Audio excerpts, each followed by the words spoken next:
नाज़रीन, पूरी दुनिया में 38 लाख से ज्यादा अफराद कोरोना वायरस से मुतासर हो चुके हैं और 2.5 लाख के करीब हलाकतें हो चुकी हैं। पाकिस्तान में यह फिगर दिन ब दिन बढ़ता जा रहा है। 22,000 लोग कोरोना से इन्फेक्टेड हैं और अब तक 586 हलाकतें रिपोर्ट हो चुकी हैं। वजीर आज़म इमरान खान ने आज काबीना इजलास के बाद गुफ्तगू करते हुए इस बात को तस्लीम किया कि अभी हलाकतों का ग्राफ मजीद ऊपर जाएगा, लेकिन साथ में उन्होंने यह भी कहा कि इस वक्त मुल्क में लॉकडाउन को एसओपीज के तहत इसलिए खोला जा रहा है क्योंकि इक्तिसादियात का पहिया चलाना भी बहुत जरूरी है। हुकूमत वक्त का यह फैसला किस हद तक दुरुस्त है, क्योंकि जब लॉकडाउन नाफिज था तो वो सिर्फ और सिर्फ किताबों में, कागजों में नाफिज था। अमली तौर पर तमाम एसओपीज की धज्जियां उड़ाई जाती हैं और जब यह लॉकडाउन मजीद नर्म किया जाएगा तो उसके कोरोना के ऊपर क्या असरात मुरतब होंगे, इस पर हम बात करेंगे। मेरे साथ टेलीफोन लाइन पर मौजूद हैं नासिर सलमान साहब, तर्जुमान है पंजाब हुकूमत के। नासिर साहब, हमेशा की तरह बहुत शुक्रिया आपके वक्त के लिए। डॉक्टर्स मना कर रहे हैं कि लॉकडाउन मत खत्म किया जाए, लॉकडाउन मजीद सख्त किया जाए। हुकूमत डॉक्टर्स के मशवरे के बरखिलाफ क्यों जा रही है? बिस्मिल्लाहिर्रहमानिर्रहीम। अवैस, बहुत शुक्रिया। मैं आपका बड़ा मशहूर हूँ कि आपने मुझे मौका दिया कि मैं हुकूमत पंजाब का मुवक्कफ आपके प्रोग्राम के साथ की तवज्जुह से पूरे पंजाब के लोगों के, लाहौर के लोगों के साथ शेयर कर सकूं। असल में ऐसा है कि आज लॉकडाउन को पंजाब में नाफिज किए हुए तकरीबन 1.5 माह से ज्यादा का अर्सा गुजर चुका है और इस सारे मामले को हमने बगौर जायजा लिया। तमाम सूबों के साथ मिलकर हमने सिफारिशात मुरतब की और उसके नतीजे में हमने ये कंसेंसस किया है कि हमें मरहलावार अब लॉकडाउन को नरम करना चाहिए। इसके हवाले से सबसे पहले तो जैसे कि आपके टीवी के ऊपर भी दिखाया जा रहा था कि हम छोटी मार्केट्स को जो मोहल्लों के अंदर है उनको खोलने के लिए जा रहे हैं हफ्ता से। और इसके अलावा जो कंस्ट्रक्शन की इंडस्ट्री है, हार्डवेयर की इंडस्ट्री है, स्टील पाइप की इंडस्ट्री है, उसको भी हम खोलने जा रहे हैं। ये जो तमाम बिजनेसेस हैं इनको खोलना इसलिए जरूरी था कि आपको पता है कि इक्तिसादी मामले के बगैर आप अपनी जिंदगी को आगे नहीं लेके जा सकते। ये बात सारी बातें नासिर साहब हम असद उमर से, हम्माद अजहर साहब से आज हम सुन चुके हैं। हम सिर्फ ये जानना चाहते हैं कि मेडिकल प्रोफेशनल्स जो आपको मशवरा दे रहे हैं, आप लोग उनके मशवरों पर कान क्यों नहीं धर रहे? सिंध जो है उसने लॉकडाउन खोलने से इनकार कर दिया है और एक जो पाकिस्तान जो कि सूबाई इकाइयों का मजमुआ है, पंजाब के अंदर सबसे ज्यादा केसेस हैं, सिंध से ज्यादा केसेस हैं, लाहौर सबसे ज्यादा इंफेक्टेड है, कराची से ज्यादा इंफेक्टेड है। हम लोग लॉकडाउन खोल रहे हैं, सिंध नहीं खोल रहा, क्यों? अच्छा, मैं आपको बताऊं, सबसे पहले तो आपको बताऊं कि हमारे पंजाब के अंदर 9,300 के करीब केसेस रजिस्टर्ड है, जबकि पंजाब में ये केसेस की, सिंध में ये केसेस की तादाद है 9,110 के करीब। तो पंजाब पाकिस्तान के 65% लोगों के मुश्तमिल एक सूबा है जिसकी आबादी बहुत बड़ी है, लेकिन मुकाबलतन सिंध के अगर आप देखें तो सिर्फ 200 के करीब लोग पंजाब में ज्यादा है। एक तो ये मैं वादे करना चाहता हूँ। दूसरा, आप देखें कि यहाँ पर जो पंजाब के अंदर अदाद शुमार है कोरोना केसेस को डील करने के हवाले से, तो लाहौर में निस्बतन कराची के बहुत कम केसेस हैं और इसकी जो शरह है 21% है, जबकि कराची में ये शरह 27% है। हमारे यहाँ पर जो मामलात हैं, एक बड़ा गुंजान हमारे पास आबादी है पूरे पंजाब में, स्पेशली अगर हम लाहौर में देखें।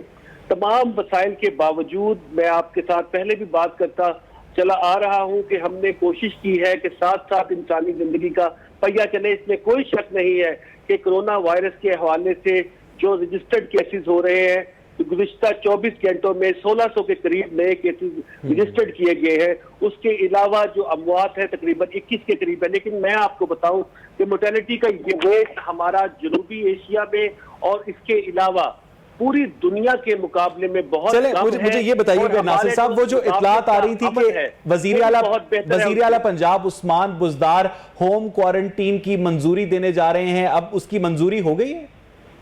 नहीं, देखिए, हमने इस हवाले से भी एसओपीज की तैयारी कर रहे हैं, क्योंकि हम समझते हैं कि कुछ शिकायत आई थी कि सरकारी सतह के ऊपर जो हमने क्वारंटीनिया सेंटर बनाए हैं वहां पर मैनेजमेंट के हवाले से जो लोग कोरोना पॉजिटिव टेस्ट के वहां पर ठहरे थे, उन्होंने ये कहा कि वहां पर इंतजामात के हवाले से उनके कुछ तहफ्फुज़ात थे। तो बाहर से जो भी फ्लाइट्स पर आएगा नासिर साहब, फैसलाबाद एयरपोर्ट पर, लाहौर एयरपोर्ट पर जो भी लैंड करेगा दुबई से, कतर से या किसी दूसरे बैरूने मुल्क से, उसे लाजमी करंतना में 48 घंटे के लिए रहना पड़ेगा? नहीं, देखो इस मामले में भी हमने अवैध एक नई पॉलिसी बनाई है जिससे हमने पूरे पाकिस्तान के तमाम सूबों को आगाह कर दिया है। जो भी किसी दूसरे सूबे का जो मुसाफिर पंजाब में आएगा उसको फौरी तौर पे दूसरे सूबे में भिजवाने की इंतजाम कर दिए गए हैं। हम यहाँ पर जो भी बाहर से बंदा आएगा उसको लाजमी तौर पे करंटीनिया के अंदर रखना पड़ेगा, क्योंकि इमरान खान साहब ने नहीं, अगर नासिर साहब कोई पंजाब का जो आदमी है पंजाब में लैंड करता है और वो अपने आप को करंटीना में ले जाने से इनकार कर देता है, अथॉरिटीज को रेजिस्ट करता है। देखिए ये ऐसा तो नहीं होता कि आप इनकार कर दे, आपको पता है ऐसा किया गया है। डिप्टी स्पीकर पंजाब असेंबली दोस्त मोहम्मद मजारी ने, नासिर साहब, डिप्टी स्पीकर पंजाब असेंबली दोस्त मजारी ने अपने 2 दोस्तों के साथ ऐसा किया है। नासिर साहब, डिप्टी स्पीकर पंजाब असेंबली दोस्त मजारी ने मुल्तान एयरपोर्ट पर दुबई से आने के बाद अपने 2 दोस्तों के साथ ऐसा किया। उस फ्लाइट के तमाम मुसाफिरों को क्वारंटीन किया गया, उन्होंने हुक्काम की बात मानने से इनकार कर दिया। नहीं, ऐसा बिल्कुल मेरे इल्म में ऐसी कोई बात नहीं है। मैं आपको बताऊं कि कानून आपके इल्म में ये बात नहीं है सर, इस बात को पूरे मुल्क के मीडिया हाउसेस ने पब्लिश किया है, चलाया है, इस पर प्रोग्राम्स हुए हैं। आपके इल्म में ये वाकया ही नहीं है? नहीं, मैं आपको सच बता रहा हूँ, मेरे इल्म में नहीं है। चले मुझे मैं आपको पूरी तहकीक करेंगे और तहकीक के नतीजे के अंदर मेरा एक और आज जाना सवाल है। नासिर साहब, आप हमेशा बहुत तहम्मुल से, बहुत रैशनैलिटी से तमाम बातों को एड्रेस करते हैं। अगर एक शख्स का कोरोना टेस्ट पॉजिटिव आ जाता है, अब मैं मुसाफिरों की बात नहीं कर रहा, आम लोगों की बात कर रहा हूं जो पाकिस्तान में रहते हैं, लोकल ट्रांसमिशन के नतीजे में उनका कोरोना टेस्ट पॉजिटिव आ जाता है, उनके पास भी ये फैसिलिटी नहीं है नासिर साहब कि वो अपने आप को होम क्वारंटीन कर सकें। लेकिन जब असद कैसर का कोरोना टेस्ट पॉजिटिव आता है, इमरान इस्माइल का आता है, कामरान बंगश का आता है या दीगर हुक्मरान तबके से ताल्लुक रखने वाले अफराद का आता है, तो उनका एक वीडियो पैगाम आता है कि हमने अपने आप को होम क्वारंटीन कर लिया है। ये डबल स्टैंडर्ड्स क्यों नासिर साहब?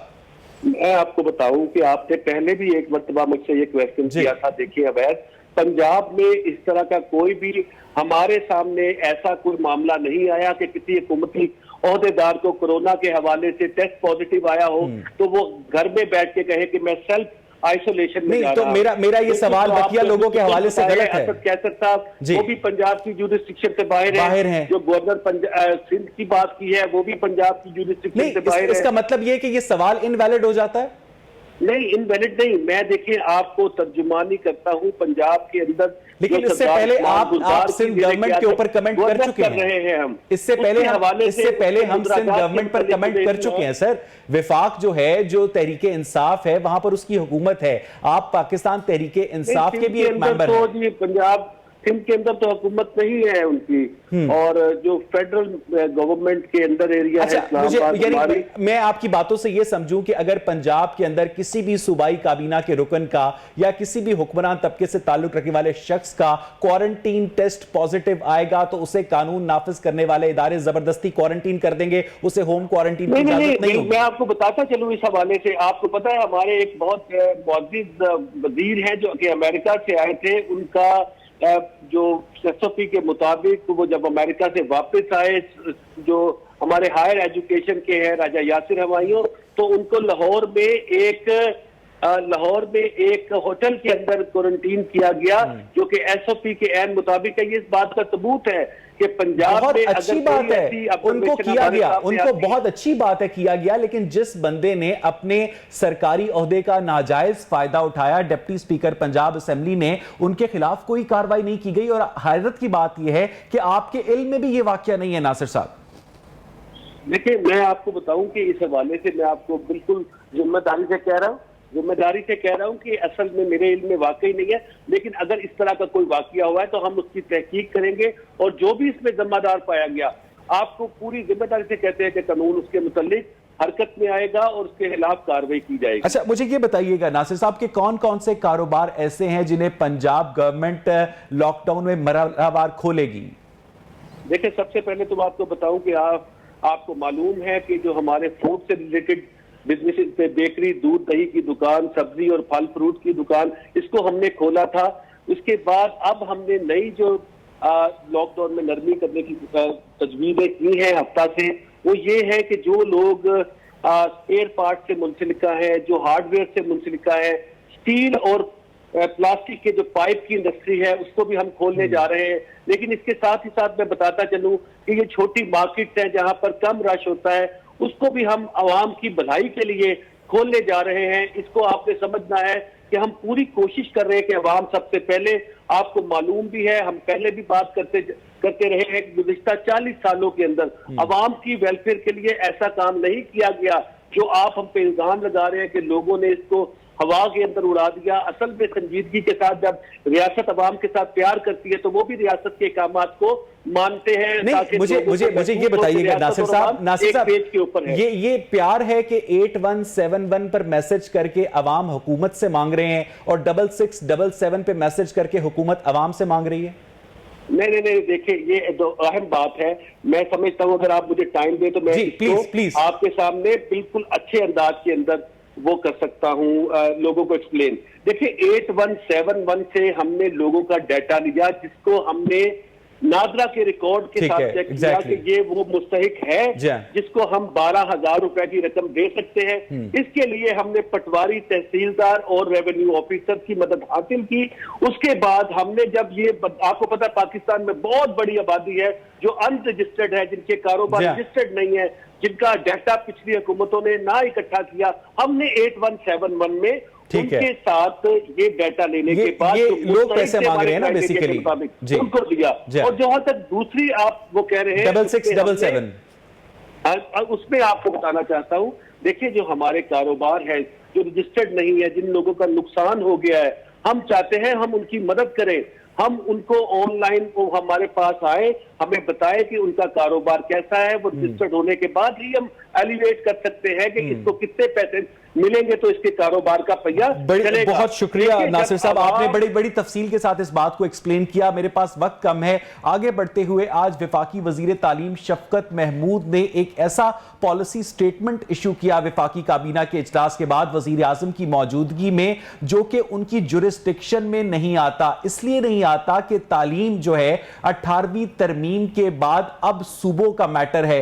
18वीं तरमीम के मुतालिक पीटीआई का जो भी मौकफ हो, लेकिन इस वक्त अमली तौर पर जो तालीम है उसके मुतालिक बुराद रास जो हैं वो ज्यादा बाइख्तियार हैं। राजा यासिर हुमायूं ज्यादा बाइख्तियार हैं शफकत महमूद की निस्बत, सईद गनी भी ज्यादा बाइख्तियार हैं। अब शफकत महमूद साहब ने यह कहा है कि जो एक तालिब इल्म का पिछले साल का रिजल्ट था उसकी बुनियाद पर फैसला किया जाएगा कि उसका इस साल क्या करना है। अगर एक तालिब इल्म पिछले साल खुदा ना खास्ता फेल था, इस साल उसकी अच्छी तैयारी है, तो इसका मतलब है वो 2 साल पीछे चला गया। कि सेहत के हवाले से उनके पास तमाम इख्तियारात होने के बावजूद उनके पास जो फंड की कमी है, जो उन्होंने कोरोना के खिलाफ जंग लड़ी है, उसमें जो भी एम्बेजलमेंट हुई है उसमें तो वफाक का हिस्सा है कि चूंकि आपको पता है कि मेडिकल का जो शोबा है। नहीं नासिर साहब, आपने मेरी बात सुनी है? मैंने आपसे पूछा क्या है?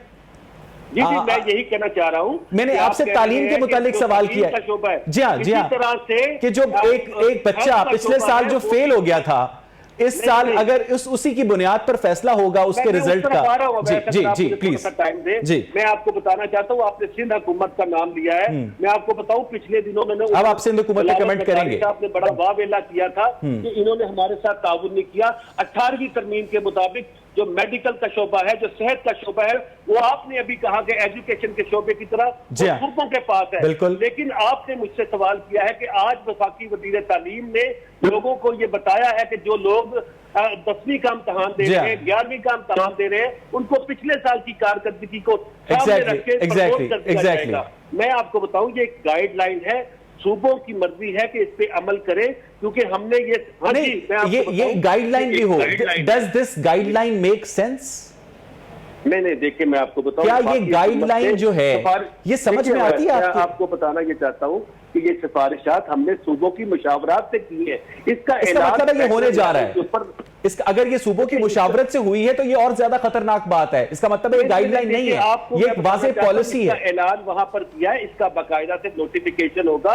उस नोटिफिकेशन को निकालते हुए हम कानून के मुताबिक तमाम जो हकायक है उनको नासिर साहब, आप मेरी इस बात से इन प्रिंसिपल इत्तेफाक करते हैं कि ये मसला है कि जिस तरह दर्जी की दुकानें खुली हैं, कपड़े की दुकानें बंद हैं, अगर एक तालिब इल्म पिछले साल फेल हो गया है और इस साल का रिजल्ट उसके पिछले साल की रिजल्ट के ऊपर बनाया जाएगा तो ये गलत होगा? जब तक इसका बाकायदा से एक नोटिफिकेशन नहीं आता है, मैं समझता हूं कि इस पे कोई भी कमेंट करना कबल अज़ वक्त होगा। इस हवाले से हमें उस नोटिफिकेशन का इंतजार करना होगा ताकि हम अब नोटिफिकेशन आने में तो कोई देर नहीं है ना। जब विफाकी काबीना के इजलास के बाद वजीर आजम की मौजूदगी में वजीर तालीम एक बात का ऐलान करें। भी आपने बहुत उम्दा एक पैगाम दिया है, बहुत उम्दा एक नुक्ता उठाया है अवैध। मैं ये मानता हूं कि जो शख्स पिछले साल अगर फेल हुआ है, अगर उसकी कारकर्दगी को सामने रखते हुए उसका अगले साल का, तो ये बहुत वैलिड क्वेश्चन है आपका, बहुत वैलिड आपका पॉइंट है। मैं आपके इस पॉइंट को बड़ा अप्रिशिएट सर, बहुत शुक्रिया नासिर साहब। और एक बात और, अगर वो पिछले साल किसी खानदानी वजह से या किसी तिब्बी वजह से अपीयर ही नहीं हो सका था एग्जाम्स में, फिर आपको मैं बताऊं, जब आप कोई नोटिफिकेशन निकालते हैं तो उसमें नोट देते हैं कि ये हालात के अंदर कानून ऐसे नाफिज होगा। इस तरह का अगर किसी किस्म के हालात या किसी इन्वायरमेंट की वजह से कोई बंदा एबल नहीं रहा तो उसके लिए नोट में लिखा जाएगा। मैं आपको बताऊं कि जब हम कोई ऐलान करते हैं उसके साथ ही मिनट्स आते हैं, मिनट्स के बाद एक नोटिफिकेशन आता है। उसके लिए हमारे जो इदारे हैं तालीम के, उसके बाकायदा से मुशावरत और कानूनी रिकाव। अच्छा, एक आखिरी सवाल, मेरे पास वक्त खत्म हो गया नासिर साहब, के जो भी बिजनेस SOPs के मुताबिक काम नहीं करेगा उसको क्या पंजाब गवर्नमेंट बंद करेगी? बिल्कुल ऐसा ही है। मैं आपको बताऊं कि इस मामले में वजीर आजम पाकिस्तान ने बड़े वादे अंदाज में कहा है, बल्कि WHO ने भी कहा है, जो मुमालिक लॉकडाउन में नरमी कर रहे हैं, अगर वहां पर अवाम ने गवर्नमेंट की जो सिफारिशात है उसको ना माना तो ये बहुत वर्स्ट तरीके से हमें रिएक्शन आएगा।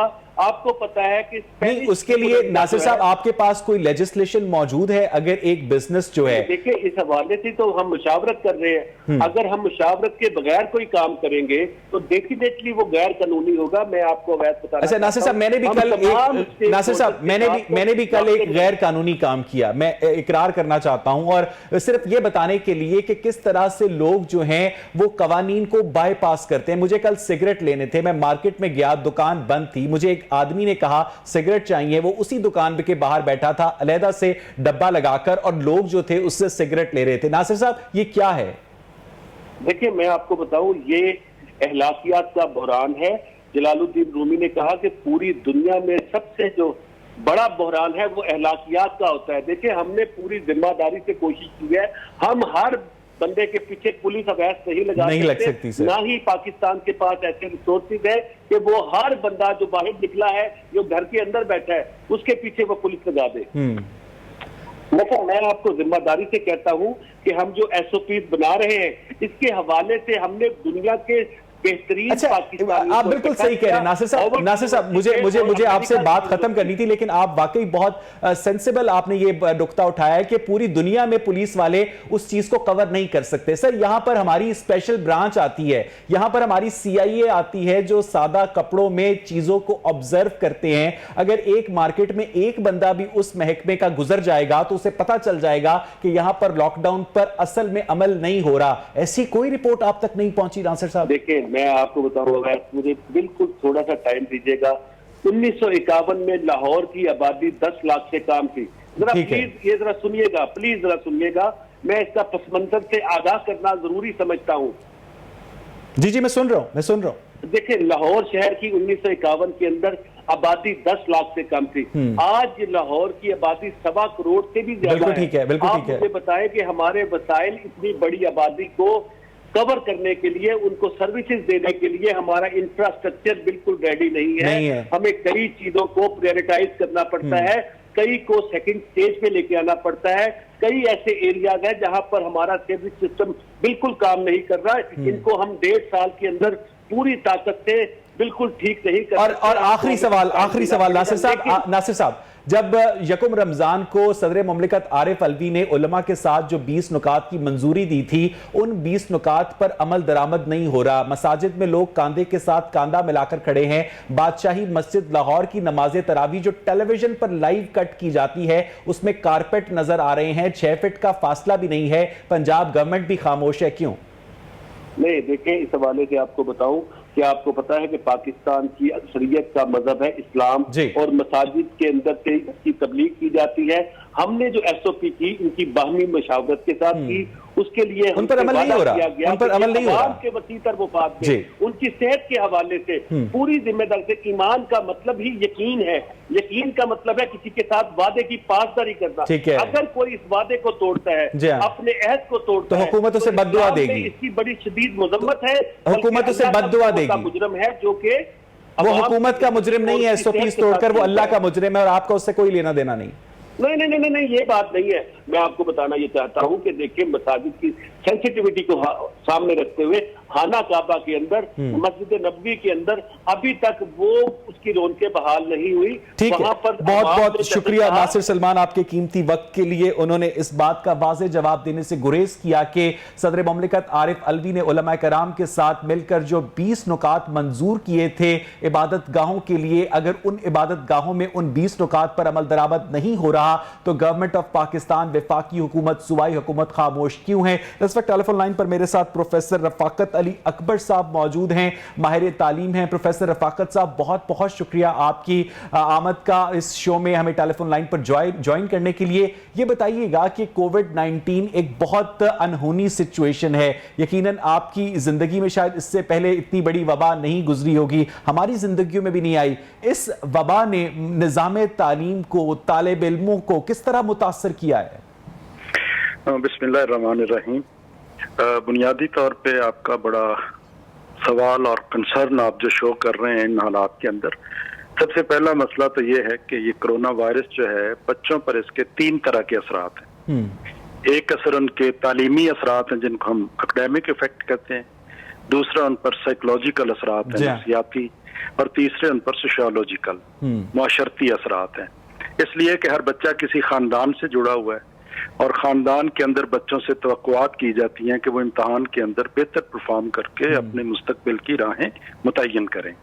इन हालात के अंदर एक तो उनकी पढ़ाई डिस्टर्ब हुई, उनके स्कूल बंद हुए, उनको क्लासरूम इंटरेक्शन का मौका नहीं मिल रहा, तो इस तरह से उनका तालीमी अमल मुतासर हुआ। नफ्सियाती तौर पे बच्चे जो एस्पायर करते हैं मुस्तकबिल के लिए, और ये बड़ी फितरी बात है, उसके नतीजे में उनके अंदर एक एंजाइटी और डिप्रेशन की कैफियत जो है वो पैदा होती है। और इल्मी एतबार से ये है कि वो अपने इल्मी हसूल के अंदर पीछे रह जाते हैं, इसलिए कि क्लासरूम इंटरेक्शन। ये बड़ी वैलिड बात है प्रोफेसर रफाकत साहब। ऑक्सफोर्ड यूनिवर्सिटी जो ओ लेवल्स का ए लेवल्स के इम्तिहानात लेने की तरह कैम्ब्रिज यूनिवर्सिटी भी लेती है, उस तरह जो इंटरनेशनल एजुकेशन के इदारे हैं जो इम्तिहानात लेने के तरीक़ाकार हैं, उन्होंने ये कहा है कि क्लासरूम परफॉर्मेंस की बुनियाद पर बच्चों को एवेल्युएट किया जाएगा, उनकी अगले ग्रेड में प्रमोशन बनाई जाएगी। लेकिन पाकिस्तान का ज्यादातर निज़ाम तालीम 12वीं जमात तक ओवरवेलमिंगली एक एनुअल सिस्टम के ऊपर बेस करता है। 3 घंटे में 365 दिन का फैसला किया जाता है। ये दुरुस्त है प्रोफेसर साहब? अच्छा, ये जो कंसर्न आपने उठाया है, यकीनी तौर पे ये एक अलहदा से बहस है, इस पर एक पूरी डिबेट की जरूरत है। लेकिन यहाँ पे मैं इशारे के तौर पे कहूँ कि जो यूरोप का एग्जामिनेशन सिस्टम या उनकी जो क्लासरूम असेसमेंट के प्रोसीजर्स हैं, उन्हें हम कंटिन्यूअस असेसमेंट प्रोसीजर्स कहते हैं। वो सारा साल उनकी असेसमेंट होती रहती है, हर असाइनमेंट के बाद, हर टास्क के बाद, और बहरहाल उनके नंबर वो एक्युमुलेट होते रहते हैं। तो ये बात दुरुस्त है कि ऐसी सूरत हाल के अंदर उनके लिए ये ज्यादा सहल है, आसान है कि वो उसकी बुनियाद पर बच्चों की रैंकिंग कर सकें। ठीक है। मगर पाकिस्तान का जो इम्तिहानी निज़ाम है, ये बड़ी मजे की बात है और आपने बहुत कंसर्न शो किया, थैंक यू, कि पाकिस्तान का करिकुलम इस बात का तकाजा करता है कि बच्चों की कंटिन्यूअस असेसमेंट हो और बच्चों का इम्तिहान उसकी रोट लर्निंग पर ना हो, या उसकी रोट मेमोरी पर ना हो, बल्कि उसकी लर्निंग पर हो, अंडरस्टैंडिंग पर हो, लर्निंग पर हो। तो इन 3 घंटों के अंदर बच्चे की लर्निंग का इम्तिहान नहीं हो सकता। और हमारे यहाँ बदनसीबी है कि पिछले 10 सालों से, जब से ये पॉलिसी आई, और वो करिकुलम इस वक्त इम्प्लीमेंटेड है, मगर हम अपने एग्जामिनेशन सिस्टम को ट्रांसफॉर्म नहीं कर रहे। अच्छा, मैं अज्यूम करते हुए प्रोफेसर रफाकत साहब कि आपके ऊपर कोई सरकारी प्रेशर नहीं होगा या आप एक माहिर तालीम के तौर पर आजादाना राय दे सकेंगे। आज वफाकी वजीर तालीम शफकत महमूद ने तमाम सूबों की कंसेंसस के बाद एक पॉलिसी गाइडलाइन दी है, जो अनकरीब नोटिफिकेशन आने जा रहा है कि एक स्टूडेंट को उसके पिछले साल की रिजल्ट की बुनियाद पर असेस किया जाएगा। अगर पिछले साल उसके 60 या 70% मार्क्स थे तो उसे एवरेज में एग्रीगेट 65% नंबर देकर प्रमोट कर दिया जाएगा। लेकिन अगर एक स्टूडेंट पिछले साल फेल हो गया था या अपीयर नहीं हो सका था, इस साल उसकी अच्छी तैयारी थी, तो उसके साथ तो यह बहुत बड़ा जुल्म हो गया प्रोफेसर साहब। जी, आपने तो इस सवाल पे, चूंकि जब आखिरी लफ्ज आपने बोला जुल्म हो गया, तो आपने उस पर एक अच्छा तबसरा भी कर दिया। आपकी बात बड़ी साहिब है और दुरुस्त है, इसलिए कि हमारे यहाँ इम्तहान के हवाले से भी 3 तरह के प्रेशर्स हैं। जैसे तालीम के हवाले से वही समाजी, माशरती और तालीमी, बच्चे का कैरियर, इस पे हमारे यहाँ अमूमी ट्रेंड ये है कि जो हमारा पहला दर्जा होता है इम्तहान का, जिसे हम 9वीं और 11वीं कहते हैं, तो वहां पे अमूमी तौर पे 3 तरह के बच्चे जो हैं वो मौजूद हैं। एक वो बच्चे जो बिल्कुल किसी वजह से अपीयर ही नहीं हो सके, किसी बीमारी के सबब, किसी और माशरती वजह से, खानदानी प्रेशर की वजह से, खानदानी कोई सबब बन गया उनका। दूसरे वो बच्चे हैं जो किसी वजह से पुअर परफॉर्मर रहे और उनकी कोई इम्तहान में फेल हो गया किसी मजमून में, जिसे वो सप्लीमेंट्री अपीयर होना चाहते थे। exactly. और तीसरे वो बच्चे हैं जो मेहनत करके पास तो हुए, लेकिन फर्स्ट ईयर में किसी वजह से वो कम नंबर ले सके और सेकंड ईयर में वो अपने नंबरों को इम्प्रूव करना चाहते थे। उनका मेडिकल कॉलेज था, इंजीनियरिंग यूनिवर्सिटी थी। जी, तो ये 3 कैटेगरीज हैं। अगर हम अपने इम्तहानात के रिजल्ट्स का तज्जिया करें तो यकीनी तौर पे ऐसे हजारों बच्चे होते हैं जो फर्स्ट ईयर में पुअर परफॉर्मर होते हैं, मगर सेकंड ईयर में अपनी परफॉर्मेंस को इंप्रूव करते हैं। ऐसे हजारों बच्चे होते हैं। मुझे बहुत खुशी है डॉक्टर साहब कि आपने बहुत कैटेगोरिकली इस बात को लोगों को एक्सप्लेन किया। अब ये बात तो साबित हो गई कि वफाकी वजीर तालीम शफकत महमूद ने ये जो पॉलिसी गाइडलाइन दी है ये काफी कंट्रोवर्शियल है, इससे तलबा का बहुत ज्यादा नुकसान होगा। लेकिन अगर आप वफाकी वजीर तालीम होते तो इस गाइडलाइन को किस गाइडलाइन से सब्स्टिट्यूट करते? अच्छा जी, देखिए, मैं 2 जुमले कह के तो फिर आपको तजवीज भी देता हूं। कौमों की जिंदगी में जब मुश्किल मरहले आते हैं तो कौमें उन इम्तहानात को चैलेंज समझते हुए अपने आप को ट्रांसफॉर्म करती हैं, एक नए जॉन में, एक नई जिंदगी में जाती हैं। एक दर बंद हो तो हमारे यहाँ कहा जाता है कि 100 दर खुलता है। सिर्फ सोचने का मसला होता है कि हम किस तरह से अपनी सिचुएशन के अंदर ठीक तनाजुर में सोच के फैसले करते हैं। मसलन यही हमारा जो रूटीन का इम्तहान है, अगर मैंने इसको कंडक्ट करवाना हो तो बड़ी आसानी के साथ ये कंडक्ट किया जा सकता है।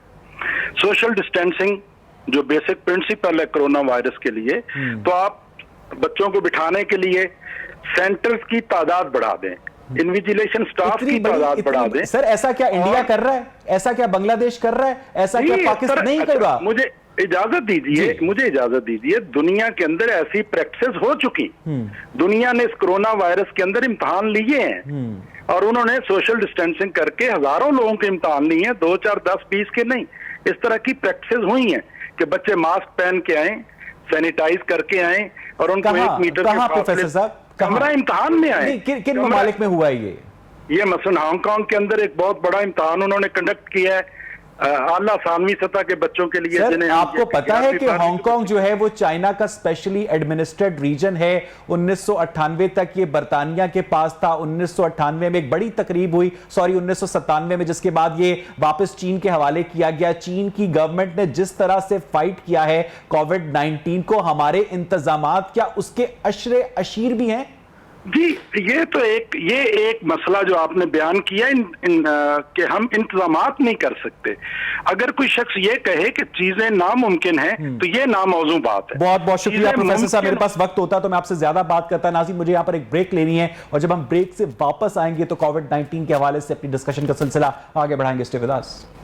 ब्रेक से पहले हम बात कर रहे थे कोरोना वायरस के बाद पैदा होने वाली सूरत हाल पर। आज वफाकी वजीर तालीम शफकत महमूद ने एक ये भी ऐलान किया कि जो पिछले साल का रिजल्ट है उसकी बुनियाद पर इस साल एक तालिब इल्म की किस्मत का तयन किया जाएगा, फैसला किया जाएगा।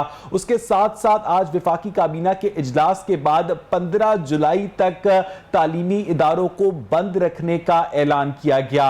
इस ऐलान के ऊपर रद्द-ए-अमल जानने के लिए मैंने राब्ता किया है काशिफ मिर्जा साहब से, सदर हैं all Pakistan private schools federation के। काशिफ साहब, बहुत बहुत शुक्रिया आपके वक्त के लिए। आप लोग क्या इस ऐलान को तस्लीम करते हैं तालिब इल्मों की सेहत को मद्देनजर रखते हुए?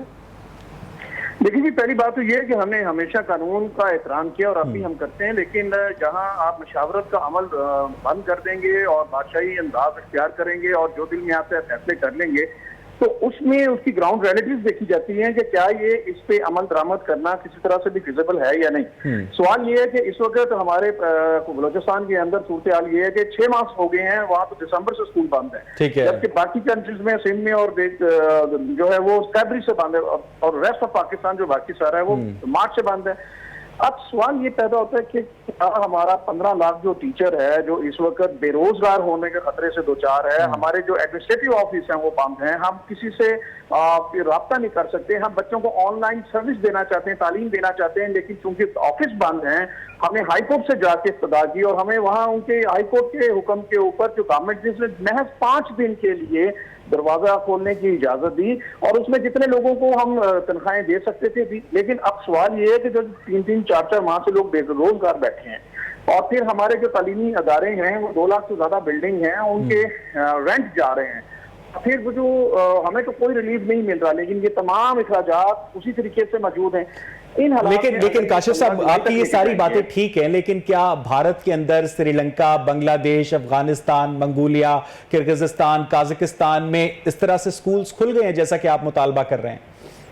देखिए जी, सबसे पहले तो चाइना के वुहान को आप देखें तो वहां स्कूल खुल चुके हैं। सर, क्या चाइना जैसे इंतजामात आपकी गवर्नमेंट करने के काबिल है?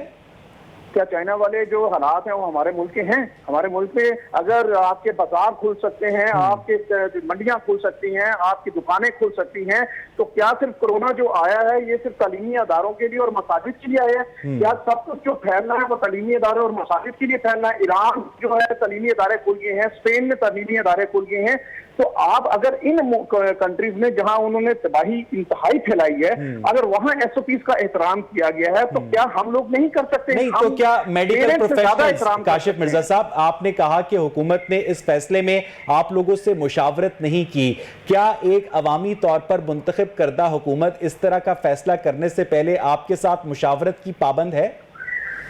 यकीनन स्टेकहोल्डर्स के साथ मुशावरत जो है वो की जानी चाहिए और यही एक जमहूरी हुकूमत के इख्तियार होते हैं। सवाल सिर्फ ये है कि क्या हमारे बच्चे हमारे घरों के अंदर महफूज हैं? अगर वहां पे भी SOPs का ख्याल नहीं रखा जा रहा है तो उन्होंने मुशावरत नहीं की, काशिफ मिर्जा साहब, गवर्नमेंट ने फैसला सुना दिया, अब आप लोग क्या करेंगे? जबरदस्ती तो स्कूल नहीं खोल सकते ना आप?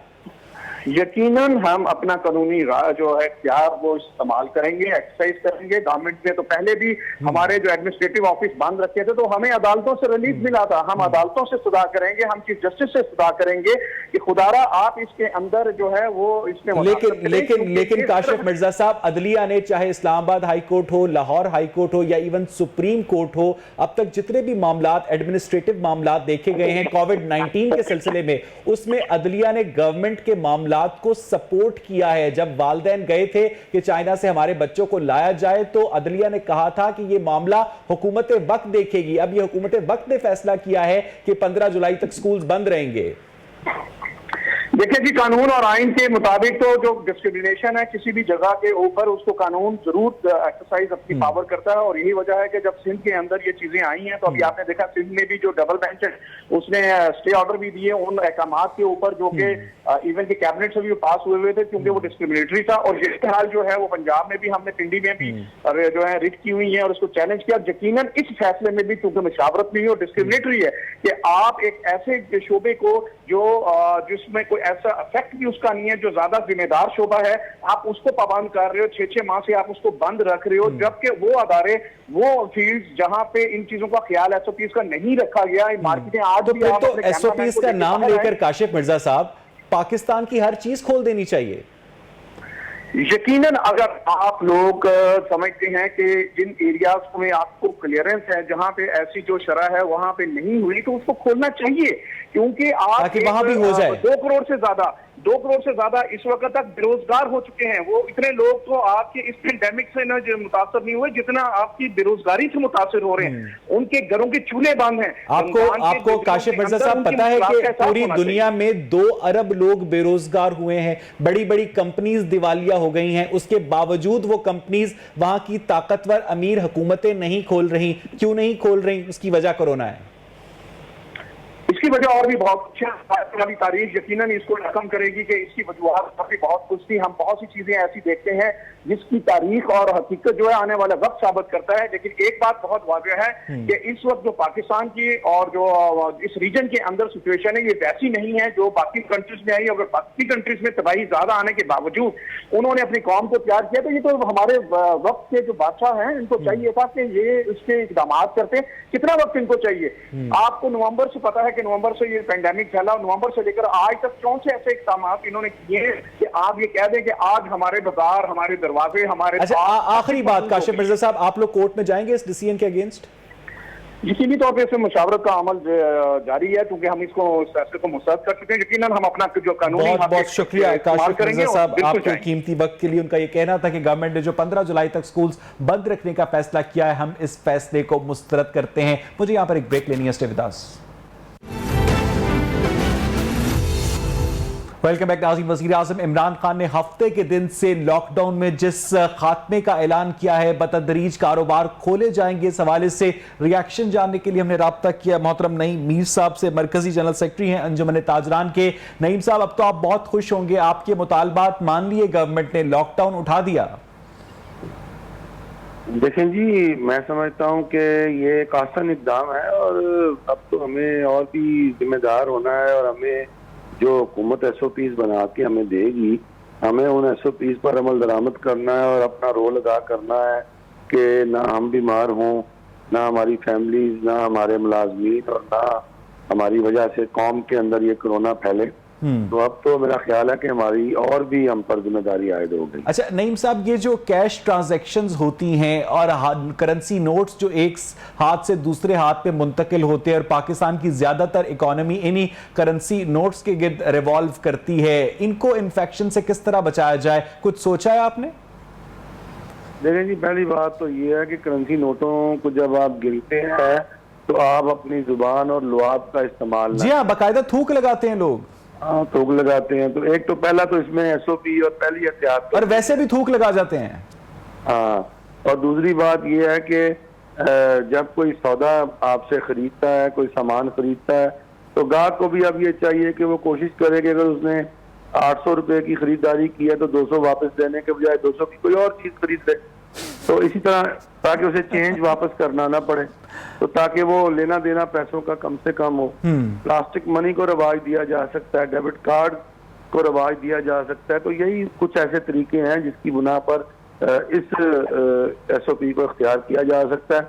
बाकी जो पैसे आपके पास इकट्ठे हो जाए, उन पैसों को आप अपना एक लिफाफे में रख लें और जाके बैंक में जमा करा दें। और क्या तरीका हो सकता है? अच्छा नहीं मीर साहब, बहुत बड़े बड़े जो स्टोर्स हैं उन्होंने इब्तदाई दिनों में कोरोना के ये तरीका इख्तियार किया कि उन्होंने एक सैनिटाइजर गेट नस्ब किया। आहिस्ता आहिस्ता लोगों का डर कम होता गया, केसेस बढ़ते गए, सैनिटाइजर गेट गायब हो गया। पहले वो लोग हैंड सैनिटाइजर से हाथ साफ करवाते थे, फिर उन्होंने क्लोरीन मिला पानी छिड़कना शुरू किया और अब खाली पानी छिड़क रहे हैं। जाहिर है आप बात दुरुस्त कह रहे हैं, लेकिन ये जो सैनिटाइजर गेट या डिसइंफेक्शन का गेट है ना, ये तो कोरोना के अंदर किसी सूरत भी करामद नहीं है, बल्कि ये तो उल्टा उस शख्स के लिए, सेहत के लिए नुकसानदेह है जो इस गेट में से गुजरता है, क्योंकि इसके अंदर पानी के अंदर जो केमिकल्स होते हैं वो आपकी आंखों को, आपके जिस्म को कहीं एलर्जी भी कर सकते हैं। और इसी तरह आपके फेफड़ों में अगर वो पानी सांस के जरिए चला जाए तो वो फेफड़ों को भी नुकसान पहुंचाता है। तो नहीं मीर साहब, हफ्ते से तमाम कारोबार खुल जाएंगे जी इंशाल्लाह ताला। हफ्ते को तकरीबन जो छोटी बड़ी मार्केटें हैं जिसमें अपना कहा गया है कि जी छोटे दुकानदार हैं, तो आपको पता है कि मोस्टली तो छोटे दुकानदार हैं ना, छोटी छोटी दुकानों में कारोबार कर रहे हैं, तो सारे खुल जाएंगे इंशाल्लाह। अच्छा, वजीर आजम इमरान खान ने यह भी कहा है कि अगर केसेस की तादाद यकदम बढ़ती है तो हम दोबारा लॉकडाउन हमें नाफिज करना पड़ सकता है। इस सूरत में आप इस फैसले की हिमायत करेंगे नईम साहब? जी बिल्कुल करेंगे, क्यों नहीं करेंगे। अगर केसेस बढ़ जाते हैं, बीमारी वबा फैलती है, तो हम फिर ऐसे लॉकडाउन की हिमायत करेंगे जो कर्फ्यू नुमा लॉकडाउन हो। यानी उसमें फिर ये ना हो कि आधा तीतर आधा बटेर हो, एक मजबूत किस्म का लॉकडाउन हो, अगर खुदा न खास्ता ये जो पेंडेमिक है ये काबू से बाहर हो जाए। बहुत बहुत शुक्रिया नईम मीर साहब आपके कीमती वक्त के लिए। उनका ये कहना था कि अगर मार्केट्स खुलने के बाद ये बीमारी मजीद बढ़ती है तो एक कर्फ्यू नुमा लॉकडाउन नाफिज करना चाहिए ताकि इस बीमारी के कर्व को फ्लैट किया जा सके। प्रोग्राम देखने के लिए शुक्रिया।